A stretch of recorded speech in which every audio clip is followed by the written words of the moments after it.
Love versus arrange marriage बहू का पति के लिए सम्मान। सावित्री जी के घर के सामने आज चहल पहल है। पूरा घर फूलों और लाइटों से सजा हुआ है। बड़े बेटे राजीव की पारंपरिक अरेंज मैरिज और छोटे बेटे अमित की लव मैरिज एक ही मंडप में संपन्न हुई है। दोनों दुल्हनें दरवाजे पर कलश के सामने खड़ी हैं। अरे भाई वाह, क्या बात है, मानना पड़ेगा सावित्री, तेरी दया और दरिया दिली तो सच में सलाम करने लायक है।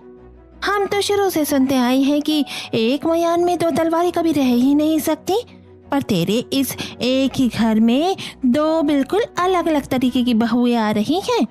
कैसी झेलेगी तू इन्हें? अरे बहन, तलवारें क्यों कह रही हो इन्हें? अब दो बहुएं आएंगे तो घर में रौनक भी तो दो गुनी बनी रहेगी। अरे कहने की बात है सावित्री, कहना बहुत आसान होता है। एक अरेंज मैरिज वाली बहू और दूसरी लव मैरिज वाली बहू, दोनों के नखरे अलग, दोनों का मिजाज अलग, इन्हें संभालना कोई आसान खेल थोड़ी ना है।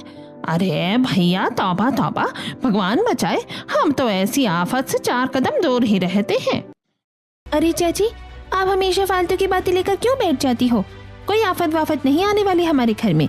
अब तो जो लव मैरिज वाले कपल्स होते हैं, अगर उनके बीच की अंडरस्टैंडिंग अच्छी होती है तो वो भी तो एक दूसरे के साथ बहुत खुश रहते हैं ना। जरा मुझे ही देख लो, मेरे और मेरे पति आनंद की शादी को पूरे 7 साल हो गए हैं। आपको लगता है हमारे बीच कभी कोई गड़बड़ हुई? मेरे ससुराल वाले आज भी मुझे रानी बना के रखते हैं। हाँ जी, तुम ही तो हो एकदम अलग, लेकिन हर लड़की तुम्हारी तरह किस्मत वाली नहीं होती है ना। आजकल की लव मैरिज वाली लड़कियां कहाँ किसी की सुनती हैं। अच्छा, अब आप सब ये फालतू की बातें बंद करो। मेरी दोनों बहुएं बहुत थक गई होंगी। चलो बहुओं, कलश को अपने सीधे पैर से गिराओ और घर के अंदर आओ। रागिनी और नंदिनी दोनों कदम बढ़ाती हैं और गृह प्रवेश की रस्में पूरी होती हैं और सभी अपने कमरों में चले जाते हैं। लेकिन दोस्तों, आपको क्या लगता है, क्या ये लव मैरिज और अरेंज मैरिज वाली बहुएं एक साथ एक ही घर में सरवाइव कर पाएंगी? क्या दोनों अपने अपने पतियों को बराबर सम्मान दे पाएंगी? अपनी राय कमेंट में जरूर बताएं। अगले दिन सुबह के ठीक 6 बजे है। रागिनी बहुत जल्दी उठकर नहा धोकर पूरी तरह पारंपरिक साड़ी पहनकर और पल्ला ओढ़कर रसोई को साफ करती है। तभी करीब 8 बजे नंदिनी एक स्टाइलिश सूट पहनकर बिना दुपट्टे के रसोई में पहुंचती है।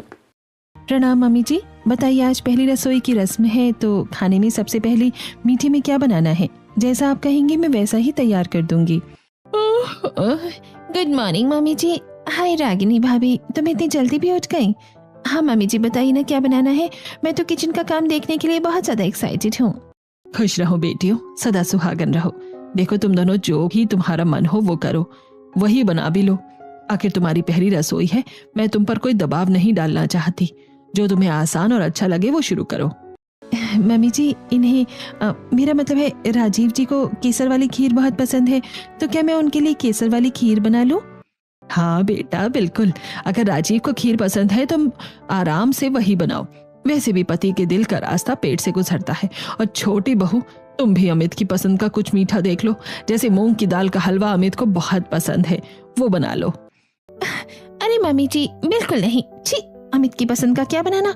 उनकी चॉइस का कोई सेंस ही नहीं है। इतनी भयंकर गर्मी पड़ रही है और इस गर्मी में भला मूंग की दाल का भारी हलवा कौन खाता है? मैं तो सोच रही हूँ कि मैं अपने स्टाइल के बेक करके मफिन्स बना लूं। बढ़िया चॉकलेट मफिन्स, खाकर मजा आ जाएगा सबको। लेकिन बेटा, अमित को तो ये मफिन्स और बेकरी का सामान शायद पसंद नहीं है। अरे तो क्या हो गया मम्मी जी, खा लेगा वो। मैं खिलाऊंगी तो वो गोबर भी खा लेगा। आप उसकी बिल्कुल टेंशन मत लीजिए, उसे आदत है मेरी हर बात मानने की। बेटा, ऐसे कैसे बोल रही हो? पति है तुम्हारा, थोड़ा तो सलीके से बात करो। अरे मम्मी जी, आप जानती नहीं हो इसको। शादी से पहले भी इसको कुछ नहीं पता होता था कि क्या अच्छा है और क्या बुरा। जब भी हम कहीं बाहर रेस्टोरेंट जाते थे ना, तो हमेशा मैं ही मेन्यू ऑर्डर करती थी। आप फिक्र मत करो।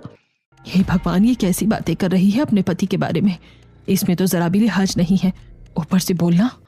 अच्छा ठीक है बेटा, जो तुम्हारा मन हो वही बना लो। दोनों मिलकर काम शुरू करो।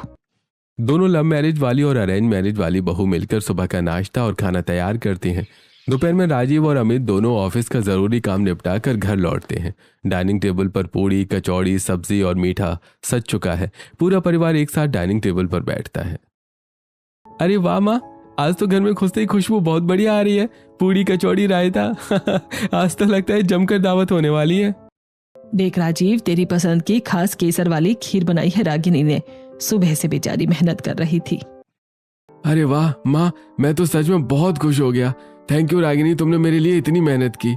आप बैठिए ना, थैंक यू मत कहिए, पहले खाकर बताइए कि खीर कैसी बनी है। रागिनी तुरंत आगे बढ़कर कुर्सी खींचती है, राजीव को बिठाती है और अपने हाथों से थाली लगाकर प्यार से खाना परोसना शुरू करती है। और बताओ नंदिनी, तुमने मेरी पसंद का क्या बनाया है? मुझे तो बहुत तेज भूख लगी है। तुम्हारी पसंद का? मैं तुम्हारी पसंद का खाना क्यों बनाऊंगी यार? तुम्हारी कोई ढंग की पसंद भी है भला? पता नहीं क्या क्या ऊंच पटांग पुरानी चीजें जो तुम खाती पीती रहते हो। मैंने तो अपने लिए और सबके लिए अपनी पसंद के मफिन्स बनाए हैं, वो खाओ। यार नंदिनी, तुम्हें तो अच्छी तरह पता है ना कि मुझे मफिन्स बिल्कुल भी पसंद नहीं है, वो गले में अटकते हैं। आज पहली रसोई का दिन था तो कम से कम मेरी पसंद का हलवा या कुछ और बना लेती। ओहो अमित, अब शादी की है तो क्या मैं 24 घंटे तुम्हारी पसंद का ही खाना बनाती रहूंगी क्या? इसी दिन के लिए शादी की थी क्या मैंने तुमसे? अपना ये ड्रामा बंद करो और जो बनाए हुआ है वो शांति से खाओ। ज्यादा नखरे मत दिखाना मुझे। अरे अरे बच्चों, पहली रसोई के शुभ दिन पर ये कैसी नोकझोंक लेकर बैठ गए हो तुम दोनों? सब लोग सामने बैठे हुए हैं, थोड़ा तो ध्यान रखो। कोई बात नहीं माँ, छोड़ो। भैया, भाभी के हाथ की खीर सच में बहुत अच्छी खुशबू दे रही है। मैं आज खीर और पूड़ी ही खा लेता हूँ, मफिन्स रहने देता हूँ। हाँ हाँ खा लो, वैसे भी तुम्हारी चॉइस तो हमेशा से ही ऐसी रही है। अमित दुखी मन से मफिन्स की प्लेट एक तरफ खिसका देता है और रागिनी की बनाई खीर खाकर दोनों भाई वापस अपने काम पर चले जाते हैं। नंदिनी अपने ही धुन में मफिन्स खाने लगती है। दिन गुजरता जाता है, शाम के 7 बज रहे हैं। ऑफिस की छुट्टी के बाद राजीव और अमित एक ही बाइक से घर लौट रहे हैं। रास्ते में एक फूलों की दुकान देखकर राजीव गाड़ी रोकता है। अमित, शादी के बाद आज हमारा पहला दिन है, क्यों ना हम अपनी पत्नियों के लिए कुछ छोटा मोटा तोहफा लेकर चलें। मैं सोच रहा हूँ रागिनी के लिए बालों में लगाने वाला मोगरे का गजरा ले लेता हूँ, वो वैसे भी सिंपल है, उसे ये बहुत अच्छा लगेगा। अरे भैया गजरा, आप भी ना कितने ओल्ड फैशन्ड हो, एकदम दादाजी के जमाने की चॉइस है आपकी। मेरी वाली नंदिनी को तो ये गजरा वजरा बिल्कुल भी समझ में नहीं आता, वो इसे बुढ़ियों का फैशन कहती है। उसे रोजेस बहुत पसंद है, मैं उसके लिए लाल गुलाब का एक खूबसूरत बुके लेकर जाऊंगा। भैया एक अच्छा सा गजरा दे दो। जी भाई साहब, ये लीजिए 100 रुपए का। और भैया मुझे एकदम फ्रेश रेड रोज 2 बढ़िया से। जी भाई साहब, ये लीजिए, एकदम ताजे हैं। दोनों भाई फूल खरीदते हैं और घर पहुंचते हैं। राजीव चुपके से अपने कमरे में जाता है और ड्रेसिंग टेबल के शीशे के पास जाकर गजरा सजा कर रख देता है। थोड़ी देर बाद रागिनी जब कमरे में दूध का गिलास लेकर आती है तो गजरा देखकर उसके चेहरे पर एक बहुत ही प्यारी मुस्कान आ जाती है। अरे वाह, ये मेरे लिए ऑफिस से आते समय गजरा लेकर आए हैं। कितने अच्छे हैं ना ये, बिना कहे ही मेरा कितना ख्याल रखते हैं। ईश्वर ऐसा पति सबको दे। रागिनी बड़े ही प्यार से उस गजरे को अपने बालों में सजा लेती है। तभी राजीव कमरे में आता है और रागिनी को गजरे में देखकर दोनों एक दूसरे को देखकर मुस्कुराते हैं। वहीं दूसरी तरफ अमित बड़े चाव से अपने कमरे में नंदिनी के पास जाता है। नंदिनी, जल्दी से अपनी दोनों आंखें बंद करो, मैं तुम्हारे लिए एक बहुत ही स्पेशल और रोमांटिक चीज लाया हूँ, जल्दी करो। अरे वाह अमित, क्या लाए हो जल्दी बताओ। कोई डायमंड का नेकलेस लाए हो या कोई ब्रांडेड डायमंड की रिंग? जल्दी दिखाओ, मैं बहुत एक्साइटेड हूँ। तड़ा, ये देखो तुम्हारी पसंद का खूबसूरत लाल गुलाब। शिट अमित, क्या बकवास है ये सड़ा हुआ लाल गुलाब का फूल उठाकर लाए हो तो मेरे लिए? क्या मैं तुम्हारी अभी भी कोई स्कूल जाने वाली निब्बी गर्लफ्रेंड हूँ जो तुम मुझे ये फूल थमा रहे हो? आज के बाद मेरे लिए ये सब फालतू की चीजें मत लाना, समझी? पता नहीं क्या नौटंकी लगा रखी है। निब्बा निब्बी बनने का भूत सवार है क्या तुम्हारे सर पर? यार नंदिनी, तुम तो कहती थी कि तुम्हें गुलाब पसंद है। मैं तो बड़े प्यार से रास्ते में रुक कर लाया था कि तुम खुश हो जाओगी। हाँ तो गर्लफ्रेंड थी तब पसंद थी, अब पीवी हूँ, कुछ ढंग की चीज लाया करो। नंदिनी गुस्से में पैर पटकती हुई कमरे से बाहर निकल जाती है। बाहर हॉल में सावित्री जी खड़ी थी जो रसोई का काम समेट रही थी। अरे बेटा नंदिनी, क्या हो गया? क्यों इतना जोर जोर से बड़बड़ाती हुई आ रही हो कमरे से? अमित ने कुछ कह दिया क्या? अरे मम्मी जी, आपके बेटे में अकल वकल नाम की कोई चीज बची है या नहीं? एकदम बेवकूफ इंसान है। हद है यार, ऑफिस से आ रहा है तो मेरे लिए एक सूखा गुलाब का फूल उठा लाया, सारा मूड खराब कर दिया मेरा। नंदिनी पैर पटकती हुई किचन में पानी पीने चली जाती है। सावित्री जी हैरान परेशान वहीं खड़ी रह जाती हैं और गहरी सोच में डूब जाती हैं। हे भगवान, इस घर में क्या शुरुआत हो रही है? छोटी बहू तो अपने पति को कुछ समझती ही नहीं है। तभी सावित्री जी की नजर कोने वाले कमरे के खुले दरवाजे पर पड़ती है, जहां राजीव बड़े प्यार से रागिनी के बालों का गजरा ठीक कर रहा था और रागिनी मुस्कुराकर उसके पैर छू रही होती है। सावित्री जी को ये सब देखकर बहुत खुशी होती है और वो दूर से ही उनकी बलैया ले लेती है। और दूसरी तरफ ये दोनों हैं, दोनों के बीच में कितना आदर सम्मान है एक दूसरे के लिए। भगवान इनकी जोड़ी सलामत रखे हमेशा। सावित्री जी अपने कमरे में चली जाती हैं। रात के 11 बज चुके हैं। राजीव और रागिनी बेड पर बैठे आराम से एक दूसरे से बातें कर रहे हैं। वहीं दूसरी तरफ अमित के कमरे में नंदिनी बेड पर लेटी बस अपना फोन चलाने में मशगूल है। नंदिनी यार, अब वो फोन साइड में रखो ना। कल से हमारी शादी हुई है, हम दोनों ने बैठकर आधा घंटा भी बात नहीं की। मुझसे थोड़ी बात तो करो, बताओ कैसा लग रहा है तुम्हें यहाँ पे। अरे यार अमित, क्या बात करूं तुमसे? तुम्हारा दिमाग हमेशा खराब रहता है क्या? देख नहीं रही हूँ अपनी बेस्ट फ्रेंड से चैट कर रही हूँ, उसे अपनी शादी की तस्वीरें भेज रही हूँ। परेशान मत करो मुझे, अपना काम करो और सोने दो। यार पता नहीं इसको क्या हो गया है, पहले तो ऐसी नहीं थी, हमेशा किट करती रहती है और मेरी हर बात पर चिल्लाती रहती है। कुछ अच्छा सोचना पड़ेगा। अमित चुपचाप दूसरी तरफ मुंह करके सो जाता है। अगले दिन सुबह, कल नंदिनी का मूड खराब था तो आज रविवार है, उसे खुश करने के लिए कहीं बाहर ले जाता हूँ। सब लोग डाइनिंग टेबल पर नाश्ता कर रहे हैं। भैया भाभी, आज संडे है, क्यों ना शाम को हम सब मिलकर कहीं घूमने चले? चलो ना, सब साथ चलेंगे तो कोई अच्छी सी मूवी देखते हैं थिएटर में, बहुत मजा आएगा। हाँ अमित, आइडिया तो बहुत अच्छा है। मैं थोड़ी देर में ऑनलाइन जाकर पूरे परिवार के टिकट्स एक साथ बुक कर लेता हूँ। मम्मी पापा भी चलेंगे हमारे साथ। अमित, तुम्हारा दिमाग ठिकाने पर है या नहीं? हम लोग इस पूरी पलटन को साथ लेकर मूवी देखने जाएंगे? Are you serious? हमारा कोई पर्सनल स्पेस है या नहीं? अरे नंदिनी, इसमें क्या बुराई है भाई? शादी के बाद पहली बार सब साथ जाएंगे तो मम्मी पापा को भी अच्छा लगेगा। अकेले तो हम शादी से पहले भी कितनी बार जा चुके हैं ना। यार अमित, मुझसे फालतू की बकवास तो किया ही मत करो। शादी के बाद पहली बार हम कहीं जा रहे हैं और तुम इस पूरी पलटन को साथ लेकर जाना चाहते हो? मैं नहीं जा सकती ऐसी जगह जहाँ सब लोग सिर पर बैठे हों। ऐसा करो, तुम खुद ही जाओ अपने इस पूरे खानदान के साथ।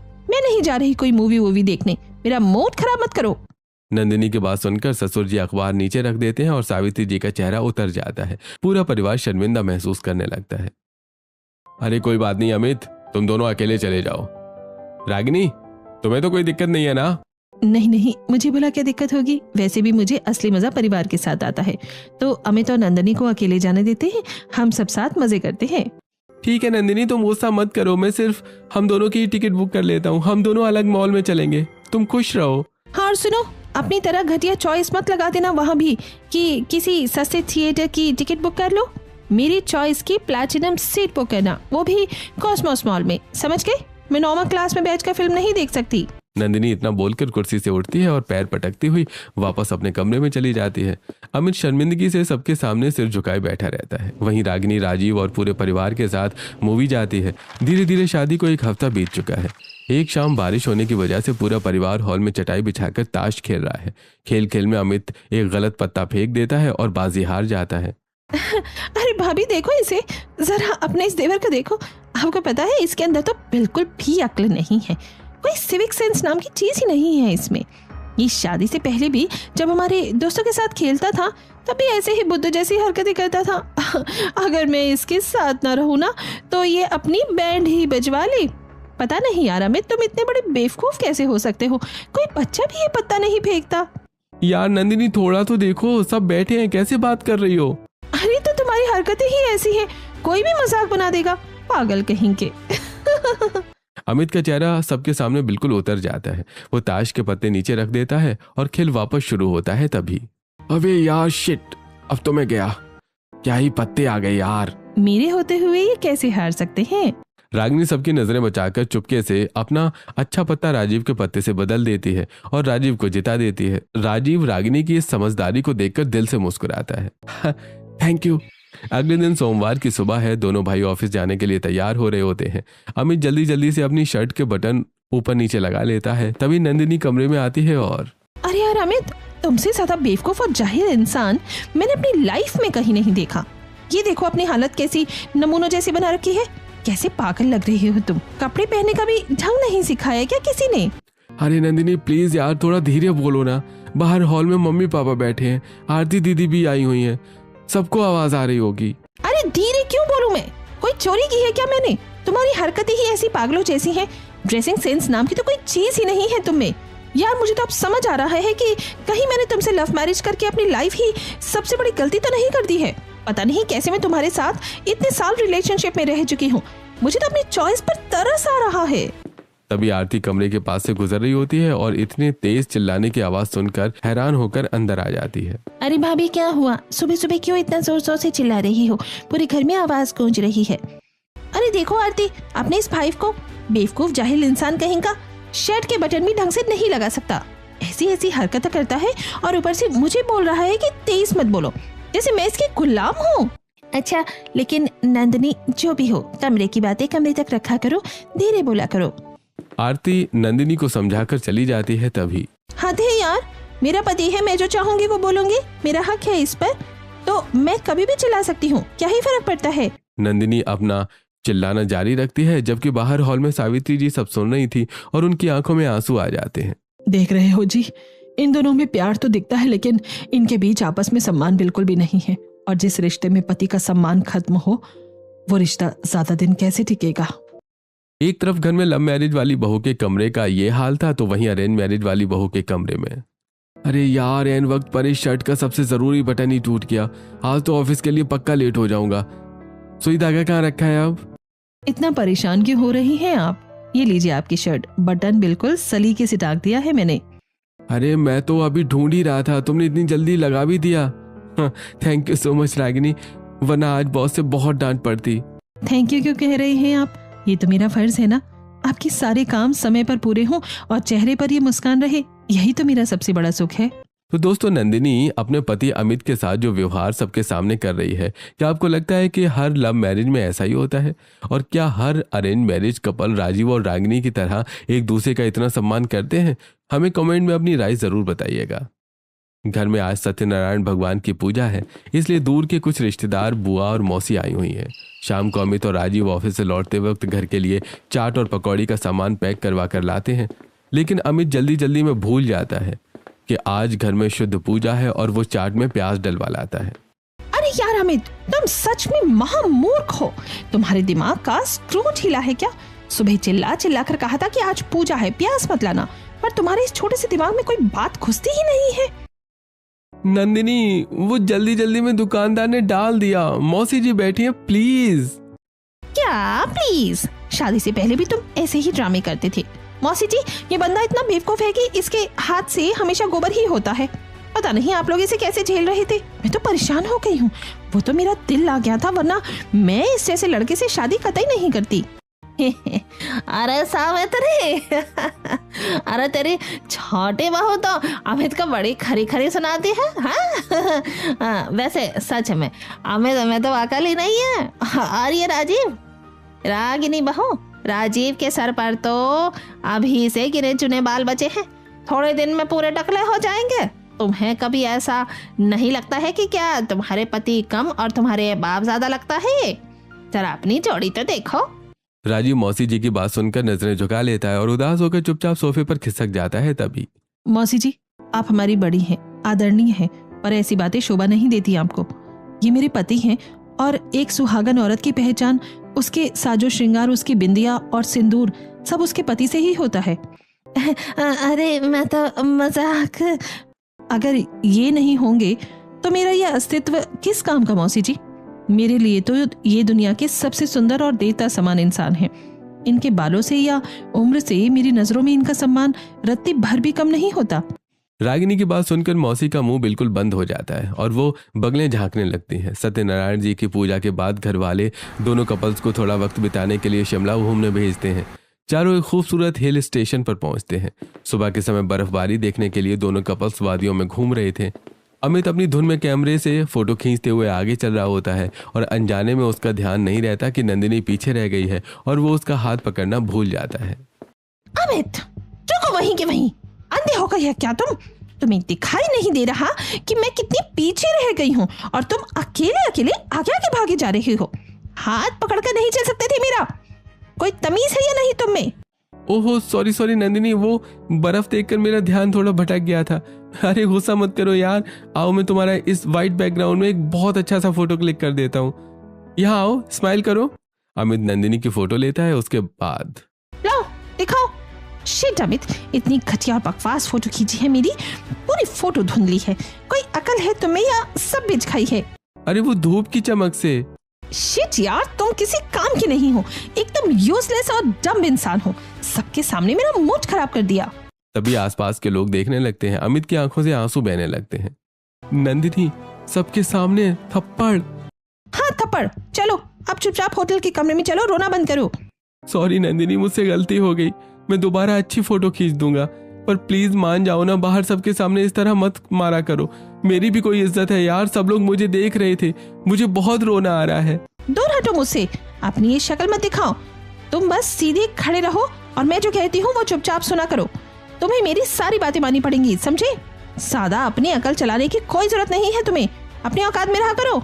नंदिनी की बातें सुनकर आज अमित काफी उदास हो जाता है और होटल के कमरे में चला जाता है। वहीं दूसरी तरफ शिमला पहुंचते ही राजीव को तेज बुखार आ जाता है। अरे आपको तो बहुत तेज बुखार चढ़ा हुआ है, आपका शरीर तप रहा है, आप प्लीज आराम से लेटी रहिए। रागिनी, बहुत ठंड लग रही है, चला नहीं जा रहा। आप बिल्कुल फिक्र मत कीजिए, मैं हूं ना आपके साथ। मैं अभी दौड़कर आपके लिए होटल से गर्म पानी, कंबल और दवाई लेकर आती हूँ, आप बस मुझ पर भरोसा रखिए। रागिनी पूरी ट्रिप पर घूमना फिरना छोड़कर कमरे में बंद रहकर राजीव का एक छोटे बच्चे की तरह ध्यान रखती है, उसके पैर दबाती है। दोनों कपल्स ट्रिप से वापस अपने घर लौटते हैं, लेकिन उसके बाद अमित का व्यवहार बिल्कुल बदल जाता है। वो बहुत उदास, गुमसुम और कटा कटा रहने लगता है। एक शाम वो छत पर अकेला बैठा रो रहा होता है कि तभी उसका बड़ा भाई राजीव उसके पास आता है। क्या बात है अमित, जब से तुम लोग शिमला से आए हो मैं देख रहा हूँ तुम बहुत शांत हो, किसी से बात नहीं करता, तू ढंग से खाता नहीं है। मुझे पता, तेरा बड़ा भाई हूं मैं। भैया मैं अंदर से बिल्कुल टूट गया हूँ। मुझे कभी कभी लगता है कि मैंने नंदिनी से लव मैरिज करके अपनी जिंदगी की सबसे बड़ी भूल कर दी। प्यार तो वो मुझसे बहुत करती है भैया, मैं जानता हूँ, लेकिन पता नहीं क्यों उसकी नजर में मेरी कोई इज्जत ही नहीं है। क्यों, क्या हुआ वहां पे? उसने शिमला में सबके सामने सरेआम मेरे गाल पर थप्पड़ मार दिया भैया। लोग हंस रहे थे मुझ पर। मैं एक मर्द हूं भैया, मेरी क्या कोई इज्जत नहीं है? मुझे अपनी जिंदगी से नफरत होने लगी है। देख अमित, तुम्हारी लव मैरिज है, तुम दोनों ने शादी से पहले एक दूसरे को इतना ज्यादा देख लिया कि अब उसके मन से तुम्हारा आदर खत्म हो गया है। वो तुम्हें अपना पति नहीं, अपनी जागीर समझती है। भाई, रिश्ते में वैल्यू खुद बनानी पड़ती है, तुम्हें थोड़ा सख्त होना पड़ेगा। अमित राजीव की बात सुनकर कोशिश करता है और तंग आकर घर में अपनी आवाज उठाने लगता है और रोज रोज के तानों से चिढ़ जाता है। और एक दिन, नंदिनी जरा बड़ी भाभी को देखो, वो भैया के लिए सुबह 5 बजे उठकर टिफिन तैयार करते हैं, उनके कपड़े खुद प्रेस करते हैं, उनसे कितना प्यार और आदर से जी और आप करके बात करते हैं। तुम मुझे कभी ऐसे प्यार से बात क्यों नहीं कर सकती? क्या कमी है मुझ में? ओह अमित, तो अब मैं इस घर की बड़ी भाभी की तरह बन जाऊं, जैसे कोई भोहड़, अनपढ़, गफ्फार लड़की 24 घंटे पति की गुलामी करती है, वैसे करो। अमित जब लव मैरिज की थी और मुझ जैसे स्टाइलिश और मॉडर्न लड़की को अपनी लाइफ में लेकर आए थे, तो ये सब तो झेलना ही पड़ेगा ना। तुम्हारी औकात ही यही है। नंदिनी, अपनी जुबान को लगाम दो। क्यों तो लगाम? तुम शादी से पहले भी ऐसे ही बुद्धि थे और शादी के बाद भी। मैं तो तंग आ गई हूँ तुमसे और तुम्हारी इस दकियानूसी बातों से। अमित गुस्से से चला जाता है और उसे इग्नोर करने लगता है। अगले दिन नंदिनी कमरे में अमित का इंतजार कर रही थी। टेबल पर खाना ठंडा हो चुका है। तभी अमित चुपचाप कमरे में आता है और नंदिनी को बिना देखे अपनी घड़ी उतारने लगता है। अमित, रात के 11:30 बज चुके हैं, इतनी देर क्यों कर दी? मैं कब से भूखी बैठी तुम्हारा इंतजार कर रही हूँ, फोन भी नहीं उठा रहे थे तुम। ऑफिस में काम था और फोन साइलेंट पर था। तुम सो क्यों नहीं गई? मेरे लिए रुकने की कोई जरूरत नहीं है। ये कैसा बर्ताव है अमित? पिछले 1 हफ्ते से देख रही हूँ तुम जानबूझकर लेट आ रहे हो, मुझसे बात तक नहीं करते। ये देखो, मैं तुम्हारे लिए तुम्हारी पसंद का खाना बना कर लाई हूँ, चलो साथ में खाते हैं ना। मैंने ऑफिस में ही खा लिया था, मुझे भूख नहीं है, तुम खा लो। अमित प्लीज मेरी तरफ देखो, मुझसे कोई गलती हुई है क्या? तुम ऐसे मुंह घुमाकर सोफे पर क्यों जा रही हो? पहले तो तुम मेरे बिना एक पल नहीं रहते थे, अब मेरी तरफ देखना भी गवारा नहीं है तुम्हें। हाथ मत लगाओ मुझे नंदिनी, तुम्हें मेरी अकल, मेरी शक्ल और मेरी चॉइस सब चीजों से नफरत है ना। तुमने तो कहा कि मैं एक महामूर्ख और यूजलेस इंसान हूँ, तो फिर एक बेवकूफ इंसान के साथ वक्त क्यों बिताना चाहती हो? जाओ अपनी उस सो कॉल्ड स्टाइलिश लाइफ में खुश रहो। अमित, मैं मानती हूँ कि उस दिन गुस्से में मैंने बहुत ज्यादा बोल दिया था, पर वो सब तो मैंने बस आग से कहा था ना। क्या तुम अपनी नंदिनी को एक छोटी सी झगड़े के लिए इतनी बड़ी सजा दोगे? मैं अंदर से मर रही हूँ अमित, प्लीज मुझसे बात करो। हक? जब रिश्ते में आदर ही नहीं बचा नंदिनी तो हक कैसा? तुमने प्यार के नाम पर मेरी मर्दाना इज्जत को सबके सामने मलबे में मिला दिया। अब मुझे तुम्हारी किसी बात से कोई फर्क नहीं पड़ता। मुझे सोने दो, सुबह मुझे जल्दी ऑफिस जाना है। अमित प्लीज ऐसा मत करो, मैं अकेले पागल हो जाऊंगी। नंदिनी रोते हुए टेबल पर रखे ठंडे खाने को देखती है जिसे अमित ने छुआ तक नहीं था। उसे पहली बार अपनी बदतमीजी की कड़वी कीमत का एहसास होने लगता है। कुछ दिनों बाद नंदिनी कमरे का दरवाजा बंद करके रोने लगती है। तभी आरती वहां आती है। अरे भाभी क्या हुआ? आप यहाँ अकेली बैठकर क्यों रो रही हैं? अमित से फिर कोई लड़ाई हुई है क्या? मुझे बताइए। आरती दीदी, अमित मुझसे बात ही नहीं करता, हमेशा मुझे इग्नोर करता है, रात को लेट आता है और दूसरी तरफ मुंह करके सो जाता है। हमारी इतनी सुंदर लव मैरिज थी, फिर ऐसा क्यों हो गया? मैं तो अंदर से मर रही हूँ दीदी। भाभी अगर मैं सच बोलूँ तो बुरा मत मानना, आपने अपने पैरों पर खुद को लहड़ी मारी है। किसी भी मर्द को चाहे वो आपसे कितना भी प्यार क्यों ना करता हो, अपना अपमान बर्दाश्त नहीं होता। आपने प्यार के नाम पर अमित का सम्मान ही पूरी तरह खत्म कर दिया। दीदी मेरा वो मतलब नहीं होता था, मैं तो बस मजाक में या हक में कह देती थी। दीदी भाभी और भैया के बीच इतना सम्मान कैसे है? भाभी तो भैया के सामने कभी ऊंची आवाज में बोलती भी नहीं। देखो भाभी, मेरी भी आनंद के साथ लव मैरिज हुई है। हम 7 साल एक साथ हो गए हैं, लेकिन मैंने आज तक आनंद को सबके सामने तू करके नहीं बोला है। हर रिश्ते में सम्मान सबसे बुनियादी चीज होती है। पति पत्नी का रिश्ता सिर्फ दोस्ती से शुरू होता है, पर वो टिकते सिर्फ और सिर्फ सम्मान की बुनियाद पर है। अगर तुम अपने पति की इज्जत घर के अंदर और बाहर नहीं करोगी तो वो तुमसे दूर भागेगा। आरती की बातें सुनकर नंदिनी को अपनी हर एक गलती का एहसास होने लगता है।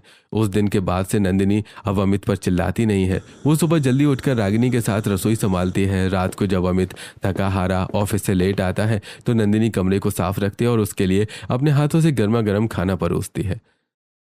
अमित आप बहुत थक गई होंगी, आज ऑफिस में काम ज्यादा था ना। ये लीजिए, पहले गर्म पानी पीजिए और हाथ में धो लीजिए। मैंने आपके लिए गर्म खाना लगा दिया है, आराम से खाइए। ये वही नंदिनी है जो हर बात पर चीखती थी।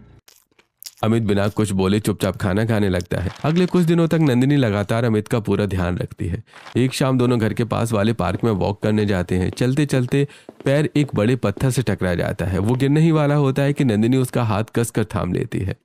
आराम से अमित, संभल कर चलिए ना, अगर आपको चोट लग गई तो मुझे कितना दर्द होगा। अरे थैंक यू नंदिनी, सच में तुम बहुत बदल गई हो, मुझे बहुत अच्छा लग रहा है। सावित्री जी, राजीव और आरती खिड़की से यह सब देखकर खुश होते हैं। आरती दोनों भाइयों और बहुओं के रिश्ते को और मजबूत करने के लिए एक बड़ा प्लान बनाती है। वो शहर के एक बेहद आलीशान और रोमांटिक होटल में सरप्राइज डेट नाइट बुक करती है। भैया आपको भाभी को लेकर शाम को ठीक 8 बजे इस होटल में टेबल नंबर 5 पर पहुंचना है। नंदिनी, तुम अमित को बिना कुछ बताए कोई बहाना बनाकर शाम को इसी एड्रेस पर लेकर पहुंच जाना।